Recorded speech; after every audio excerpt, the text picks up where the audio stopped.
Hello everyone, welcome to the Counsel Call, a podcast series from Volody. I'm Milind Kapile, VP of Sales and host for this podcast.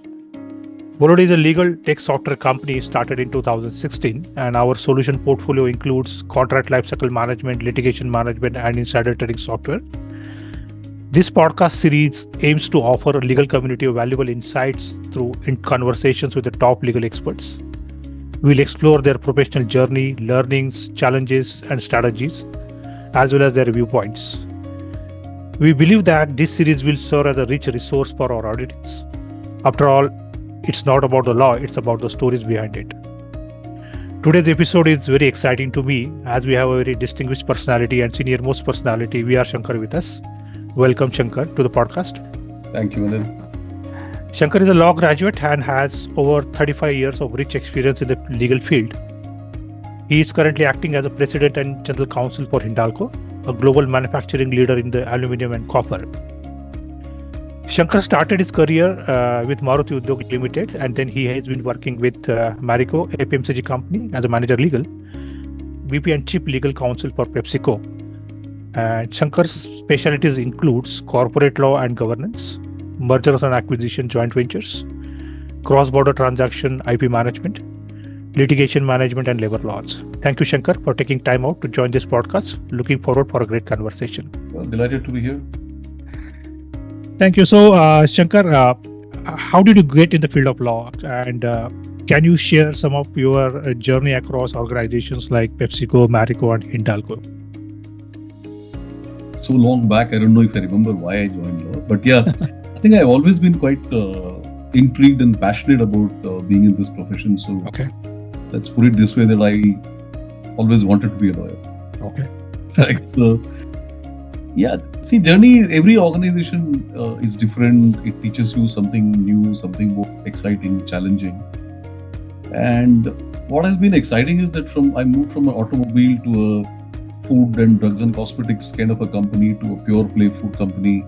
Mm-hmm. And then now to metals, mining. It has been an exciting span of exposure to different kinds of law, different kinds of challenges. And it has been a learning experience. I'm continuing to learn. The new things which happen in metals and mining is a very challenging space. Mm-hmm. Regulations are changing so fast. So was the food industry. Food industry is again very highly, closely regulated. If you watch the news today, there is so much coming about the food industry on how the regulators are stepping up to ensure quality, hygiene. Correct. That's always been, because the difference between a food industry and any other industry is that it actually ingested by consumers, so you have to be that much more careful about your Correct. So therefore the quality systems, governance processes, consistency, all that becomes a very important thing to play, and lawyers in that context have a pretty serious role to play in food industry for sure. Correct. And also in all other industries, but food industry a lot more because it's very consumer touching business. Correct. Yeah, so it's been a exciting journey across. This will be the fourth variety of industry or trade that currently in my entire career. It has been a great learning experience, very different kind of challenges. Yeah, understood.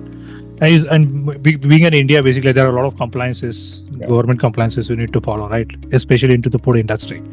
And of course, you are doing a lot of exports. Then in that case, again, there are a lot of export compliances also need to follow that, right? Yes.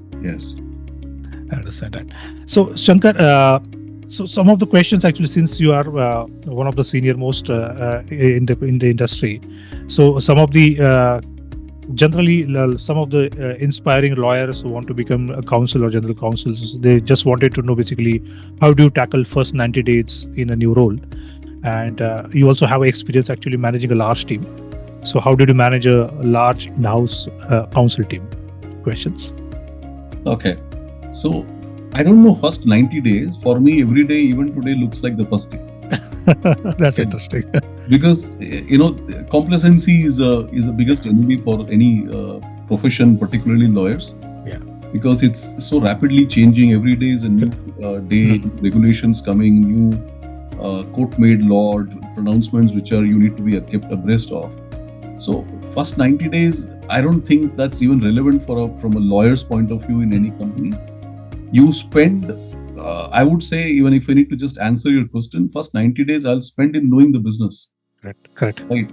Understanding how the business works, what are those challenges the business is facing, what kind of laws are attracted in that business. And that's what is going to curate you in kind of parallelly developing to say, if I need to be in this business and serve this business, these are the things I should know better. So knowing the business as you get into a new job is an absolute must. Without that, we will be not be giving advice which will be any relevant to the business. So therefore, first 90 days, to your question, Milind, spend the 90 days knowing the business.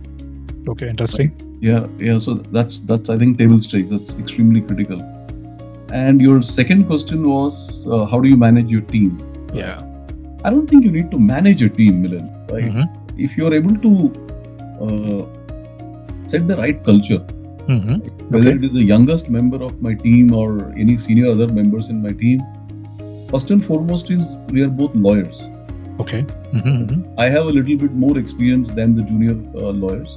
Okay. That's the only difference. It doesn't mean that they can't add value to me. So they come from a very different, format of education. The 5-year law program, as against more older people like me who are when 5-year law programs were not there. Their way of curriculum, the internships they do, the research skills they learn, the co-curricular activities, the moot court formats, all those things they do from the law college is equipping them to be able to start from the word go, in a sense. They're a lot more exposed, even if they are doing 6, 7, 8 internships across 5 years. They are a lot more exposed to the real world to that extent. Their knowledge is very different from how they're learning and how they're feeling. So the way I see it is that I have lawyers, I have roughly 31 lawyers today. Okay. I don't see them as junior or senior. So it is like exchanging your views with your team members and being challenged. I cannot be sitting on my experience to say I know it all, which I'll never. I don't even claim I know it all even now. But there are people who add value. If you let your team members do their work in their own mind and space and come back without a fear of contradicting me to say that this is what you wanted, but I don't agree with you. So there will be exchange of opinions, views, perspectives, which will be in the interest of the organization. It is not about me being happy or the other way around. So if you want to build a team, then you have to build a relationship of trust.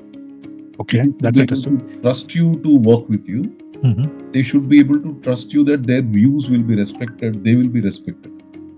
Okay, there is a role they play, and you give them the ability to spread their wings and play that role. If you don't play that role, then you are instructing them. You're telling them you're the junior guy, do this and do that. They will do it and go away. But you never know if there was another perspective somebody else in the team can bring. Correct. So it is important that you treat them as lawyers first. Drop that I have 30 years and how many years you have kind of a context. Every person brings a perspective which can add value to the overall decision making, right? Ensuring that they are getting the space to learn, right? Whether it's learning the business or learning the law. Facilitating their journey in terms of making them better lawyers and better managers. Okay. Right? How do they handle interpersonal skills? How do they work? Every organization must have a hierarchy. That's a necessity. So how do you kind of find your way through the hierarchy? How do you find solutions which are in the business interest? Teach them the softer skills. They are lawyers. That's the reason you hired them. Yeah, correct. Let them do their job. Help them survive in a organizational concept where they are not used to structures, we are not used to hierarchy and writing communication style, those kind of stuff. Teach them all that. Otherwise they are sorted. So you work with them. You don't need to manage anything. That's an interesting perspective, actually. I mean, that's really, I really appreciate that, actually. I mean, it's not a sort of basically no more a boss. And really appreciate the kind of leadership style you are having basically with your team members. It's an inclusive kind of approach you have taken actually to meet the objective of the organization. I really appreciate that. And I think this is going to be a good lesson for the team members as well. So I believe actually a similar kind of equation you would have with the CXO levels as well, right? Because legal is maybe earlier is always been seen actually as an isolated function. Now it's been considered as a board level function. So again, any experience or basically you want to share some sort of how do you work with the internal stakeholders like CXOs and the other functions like sales, finance, procurement, and HR? See, the way you need to see it, Milind, is that every function has a role in the entire organizational fabric, right? Right. The reason why you have a sales, marketing, finance, or any other function is also the reason why you have a legal function. Correct. You need to appreciate your role as a contributor, rather than waiting for people to come and ask you if they have a problem and find a solution. That's not going to cut eyes at all. Mm-hmm. And you will be isolated. Yeah. For you to be part of the fabric of the organization, contribute in decision making, you'll have to take the step of first knowing the business completely. How does the company make money? What are the challenges? What are the regulatory issues? What are the supply chain issues? Are there any logistics? Are there any manufacturing related challenges? There are people issues.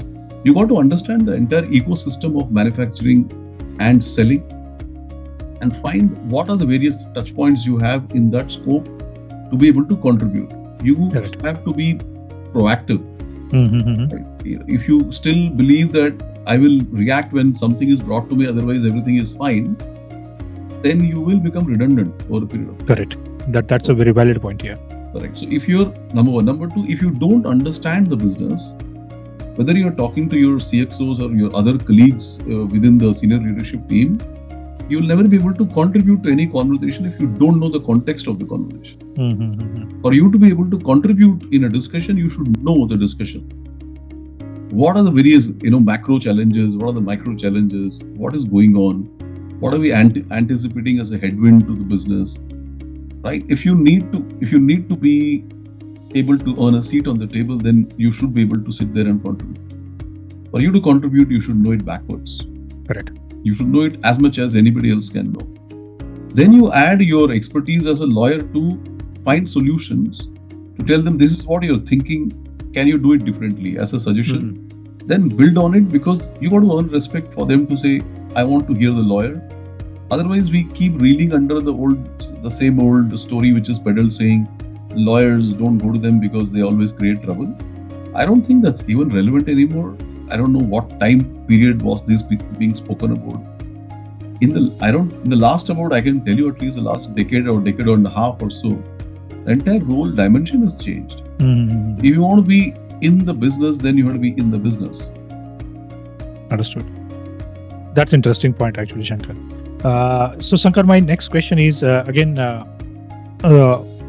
you have a team of almost 31 people, and sometimes you also need to take the help of the external lawyers as well. So again, there is a sort of there is a conflict many organization has, whether I should be having more focus actually on internal counsel only, or I should take the external help only. So what sort of viewpoints are actually on this external versus internal counsel? Yeah. See, it's my personal opinion. That's the way I have been running, whether it is in PepsiCo or here in Hindalco. You need to have a strong in-house team who can work day in, day out with the business. Okay.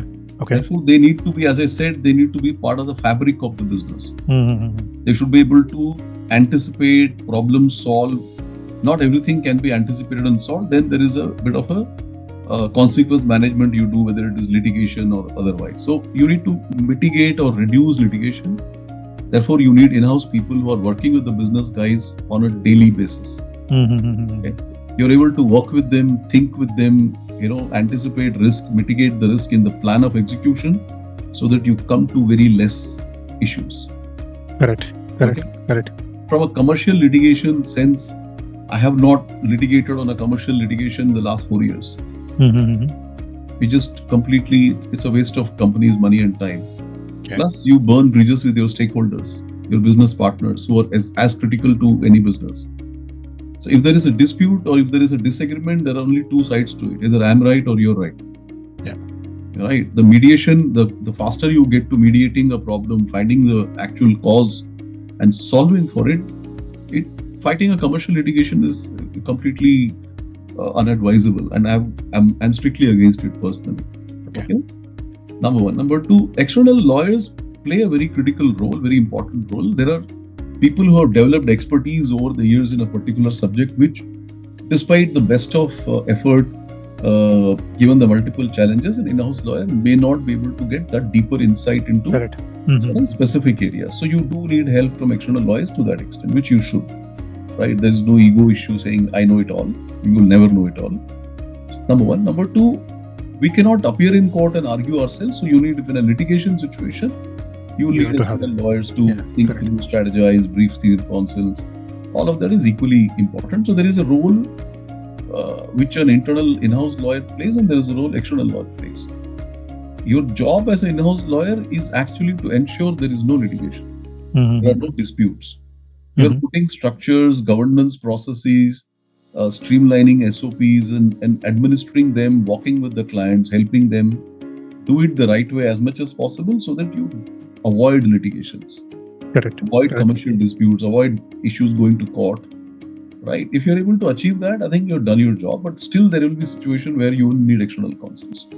So clearly, the right kind of experts at the right time, one would definitely have to approach and should approach. Yeah, absolutely right. I mean, you have to have a basically, whenever this, as per the situation, you can take the help of the external counsel. But as you said, basically, it is more to have the in-house skills more. That because they are actually gelled with the fabric of the organization, so that they understand the business more and the challenges and the internal complexities of the business world. So it is basically more to start with the in-house counsel. So so how do you basically, technology is playing a major role actually right now, right? And so how do you basically enable these in-house counsel members to adopt the new technologies and how basically some of the things which you do basically so that they are up to the technology and how they adopt the technology for the various aspects within the organization? It is interesting. I'm just again talking about myself. My generation has to adapt to technology. The younger generation is already in technology, the way they are working and studying in the colleges or doing the research, they're already on top of technology. They use technology a lot better than I can personally. Okay, but what is the role technology plays? It is humongous right now. The entire digitization, when it started with a very rudimentary level to even that was a aha moment for at least me as a lawyer handling multiple litigations, multiple issues. Oh, I can digitize things was like a big moment. From there to, you're able to get analytics, there are data crawling happening, you get alert on anybody filing a caveat or a suit against you the very next morning. I mean, there are tools available which deliver some phenomenal solutions for you, which you are otherwise dependent on talking to a lawyer, in back of beyond somewhere in the country to figure out. Are you able to get transmission of documents as basic as that? I mean, a lot of court processes today, you have digital filing. It is hugely help for the lawyers as well, the courts as well. So the entire fraternity is moving towards a big time in terms of adapting technology, and I would say it is still very nascent. From a legal profession point of view, it is still very nascent, and I'm really excited. I'm sure there are some great things happening on the technology space, and that will be worth the watch. Yeah, absolutely. I mean, I had seen, we were having one discussion actually with one client last week. So he was very happy to see all of these cases, they are pending in the court of law. They are now basically appearing actually through our application. He was able to see what are all the cases actually are up against him actually on the portal, which That's we are. The ecosystem has dialed up for you to be able to deliver a software solution on top of it. Correct. Supreme Court, every High Court, all those cases, everything is available digitally. You just need a digital aggregation model to bring all of it together and make it available in a platter. Absolutely. So I mean, when we were discussing with client, he said, okay, I'm getting that all sort of cases actually, but every hearing there are a lot of cases are happening. So can I get a summary of all of this, let's say 100 pages documents to me, and we are able to deliver to him. So each of the hearings which is happening actually, we are able to give them a short summary actually for each of these hearings, and they were happy to basically get the summary actually on mobile app, and then that is how the technology is enabling actually one of the litigation software which we are having. So I'd seen basically, okay, the software we are a software company and we are always make basically to make the softwares the life easier of the lawyers. Shankar, AI is again the buzzword actually. Okay, I mean, somebody's saying basically it's basically taking away the job of the lawyers. Some of the guys are saying basically it's been enforced on the everybody. So, what is your views actually on this? I mean, is it going to let's say in the next 5 years, how do you think that technology is basically is going to helping us, or basically is going to be a detrimental? It is going to be complementary. I don't believe lawyers will lose job because of AI. Mm-hmm. Those who lose job in the trade in the legal profession may not be lawyers, because the lawyers will never lose their jobs because of an AI. AI is a complementary. Okay, agree. Like the point you made, I need a 400-600 page petition summarized in 2 pages. I can use one of the off-the-rack AI tool to give me a quick summary, and that will be a pretty decent summary. That is not going to be the solution for you. You will still have to, somebody has to read the 400 pages and make their own notes on how you're going to deal with it. Right. A summary is a great start, but is summary enough? No.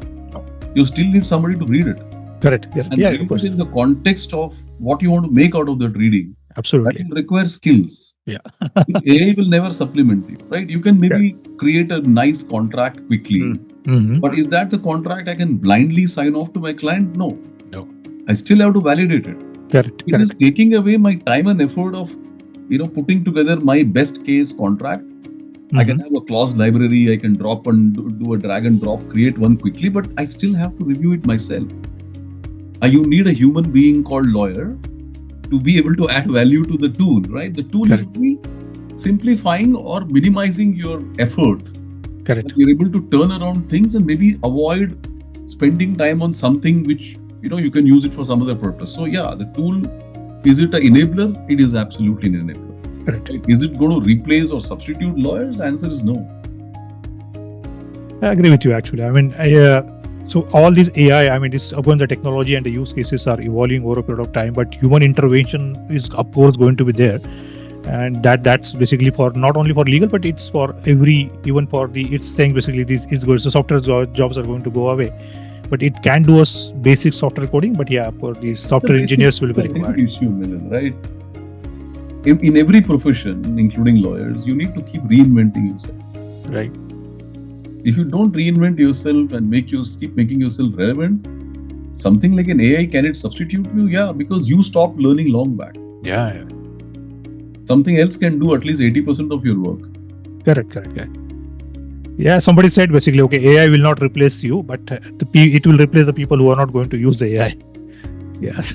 This is what the situation of the technology is. You're right. Yeah, thank you. So you've been working with most of the organizations like PepsiCo, Hindalco, and Maruti. So technology tools for legal, like contract, litigation management softwares. So how do you think basically these softwares basically are helpful in the organization, and how basically this is? Or earlier it used to be a sort of basically nice to have softwares, but it is now must to have, I would say. So any perspective you want to give on this? No, absolutely. I don't disagree at all. See, one is that organizations are large organizations like Hindalco itself, right? You're geographically very widespread, right? At least in the entire digital adoption compulsion, if you call it, during COVID, has taught us a lot in terms of using technology to minimize unnecessary travel or delays in communication. Correct. Right? People are using Teams or the Zoom link that we are talking right now. This is super efficient, right? It's as if you and me are talking face to face, right? Collaboration has now, become, it's here to stay, and it is kind of becoming a second nature to people. Correct. Because we are used to not traveling for 2.5-3 years anywhere, and you are compelled to connect with people in a manner that was not your first choice of connecting to people. Correct. But now you've gotten used to it. You're okay doing a quick video call, digital call, and resolve issues, review documents online. All that is happening. So therefore, is technology enabling collecting people together, or it is enabling collaborating with people, where people are able to collaborate with each other? Absolutely. So what does a contract management tool or any other tool help you is to create one source of truth. Correct. With so many people having to operate on similar or identical situations across multiple geographical locations within the country, you need to create a consistency How does the consistency, technology or tools like contract management would offer you the consistency of seeking out? The biggest Correct. worry of people, as I said, one belief people have is that, oh, don't go to a lawyer because he'll complicate. You need to present it differently for people to appreciate it is not complicated. Correct. If I'm going to give a structured document which is going to help you do your job faster, why not? They will adopt. So you'll have to make it not only, I can't force the technology on you. I'll have to make it in such a way that you find a use case for it. You're able to adapt it with comfort. Now, with people using a lot of their communications with handheld devices, much smaller than a laptop or any other tablet kind of a format, the ease of use of those is also getting better. People are able to use it much more conveniently in a small telephone on a mobile phone kind of a structure as well. So the adaptation is also evolving. Correct. People will get more and more used to convenience that the technology offers in their ability to do their jobs faster and more efficiently. Correct. I agree with you. Actually, I mean, technology has always been an enabler, and we always seen the contract lifecycle management just for us starting with an automation of the legal processes. Now it has gone basically a complete digital transformation. AI-enabled application software has come in, and there are a lot of use cases there actually available in the market, wherein basically the first draft of the review will be done by the AI itself. So these are some of the use cases which makes the life of the lawyers quite easier. So interesting to see, and people are adopting it actually. At least legal fraternity, which always said, they are sort of resistance actually for any new technology, but we have seen basically now they are also adopting in a big way the application softwares, AI-enabled application softwares. The concern is of course there in terms of the data localization, data privacy, but I think issues. See, with every enablement there will be some governance risks, some other risks, and those things will need to appear, and rightly so. You cannot make it free for all at the risk of data loss or confidentiality or other business risk coming out of data. So those guardrails will always come, those firewalls, and you need to get used to it. It's like you don't have a problem using your online banking multi-level authentication. Correct. Why would you have a problem using the software which is also has a multi-level authentication, for example? Correct, I agree. So I just want to know some similar views of yours actually for litigation management, because there are a lot of litigations also across. So any viewpoints or there are, as you said, there are tools available today, Milind, which can summarize a court proceeding, summarize pleadings and give it to you, put everything together, give you a heads up, do a data crawling, and all that is now. There are multiple solutions available. Should you use it? You should absolutely use it. Again, with the digitization and a time frame in our life when we were living virtual world, today almost most of the court hearings are available to you virtually. You really don't have to travel to a location to even attend a court hearing. Okay, so litigation management tools, they're a huge enabler. They're a boon in terms of maintaining repository, maintaining dates of hearing and pleadings and all of that in one place. And there are quite a few tools which give you billing, facilities, and you kind of put everything together instead of using multiple tools. But were there tools available in the past? Also they are, and as you rightly say, with evolving technology, it's just getting better and better. Correct. Right. You get again one source. You can collaborate with your external law firms, which I do. In the tool which we use in Hindalco, I have user access to my external lawyers, and they're able to transact within the tool itself. So instead of they writing emails and sending me voluminous records over email, then somebody has to download and upload. So we have cut the chase because technology, enables you to do that. But other than as against a contract, creation or any of the other functionalities, litigation is just a data management in a smarter way. Correct. But the heart of the litigation is still, like boots on the ground. Correct. Right? That no technology can substitute other than argue virtually. But the hard work still happens with you got to be on the ground. But the tool is again has been a boon. It has really kind of taken away a lot of effort of managing multiple sets of data in multiple places and making some semblance of relevance of putting those together. Now the tools are able to do that. You're able to do your cost management. monitor your expenses on litigation, all of that, you're able to do that. There are quite a few tools which kind of offers that, and there are more who are evolving with the use cases that people are sharing with them as well. Correct. So legal professional has always been a hectic and stressful. So we just want to know what are the principles you follow in your personal professional life, basically to maintain a healthy work-life balance. I'm just using this word. Yeah. Healthy work-life balance is a cliche, and I don't want to get there. Okay.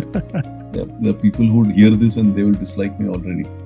But it's very simple here. To me, my personal way of looking at it is that if you enjoy what you do, you don't have to debate about work-life balance. Okay. Great. Right. So if I'm really enjoying what I'm doing, then I'm not counting the hours I'm putting into it. Right. Correct. What time do I start working? What time do I finish working? I'm not thinking like that because I just love what I do. Right. Correct. If you're not loving what you're doing, then you got to find a profession which is different from this. But whatever profession you are in, not necessarily an in-house lawyer or an external lawyer, or right, you got to love what you're doing. If you're mentally agile, busy, excited, then you are not thinking about work-life balance. Correct.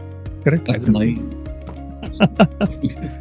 That's really different one actually. Good. So any success mantra you are basically want to share with us? Hard work. There is no other success mantra. Particularly, I'm sure it is relevant for every profession. But in professions where things are extremely fluid, extremely dynamic, things are changing faster than you can contemplate. Regulations are changing. As you rightly said, we are a complex country.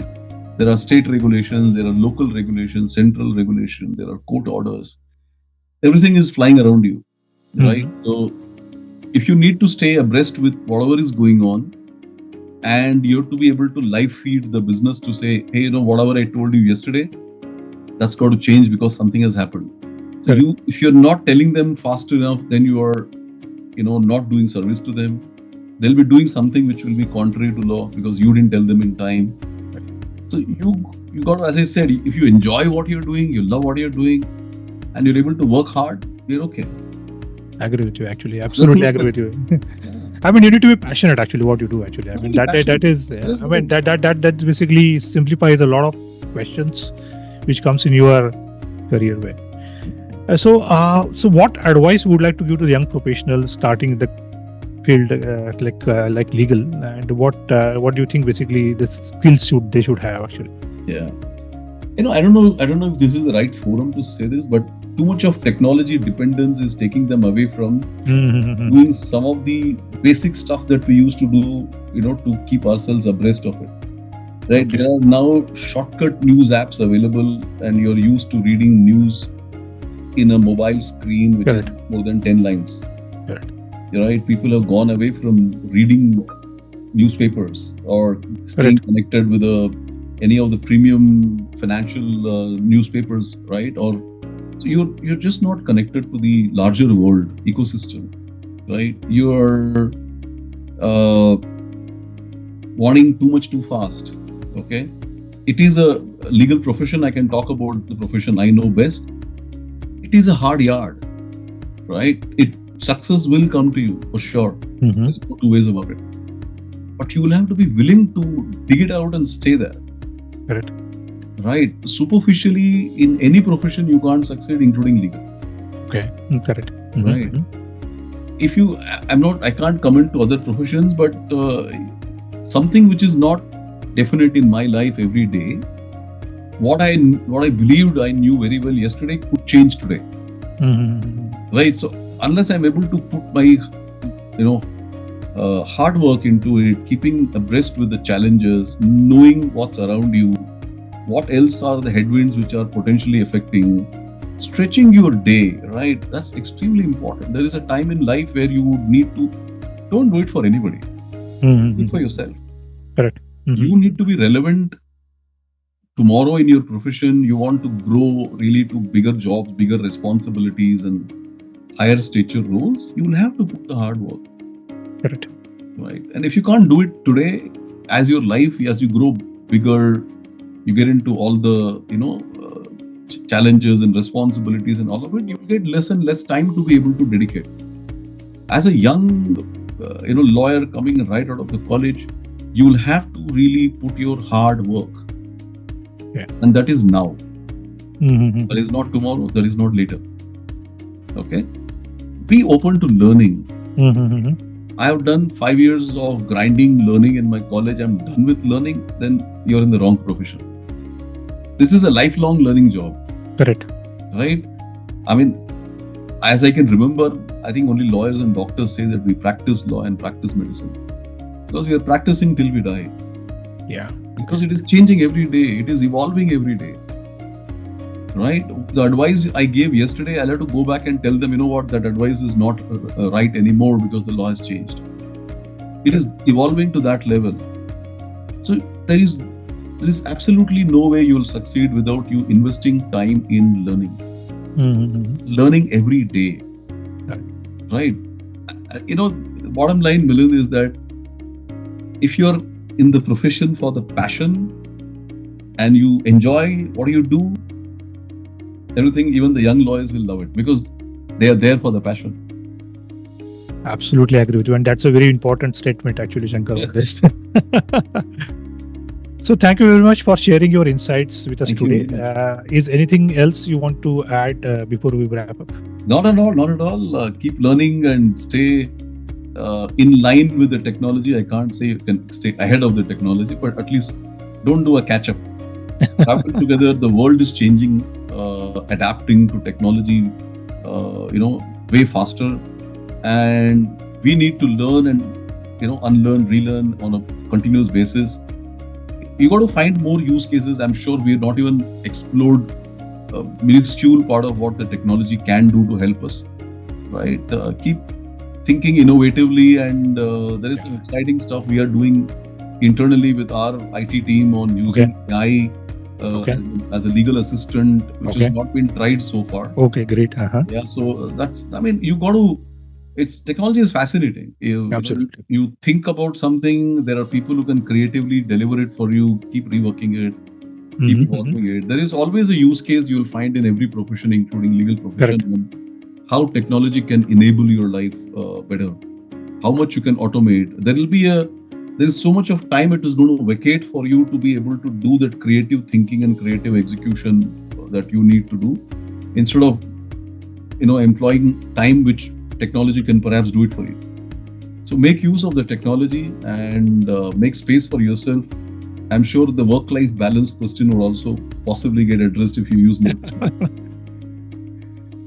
All right. Thank you very much for your time, and it was a pleasure having a discussion with you.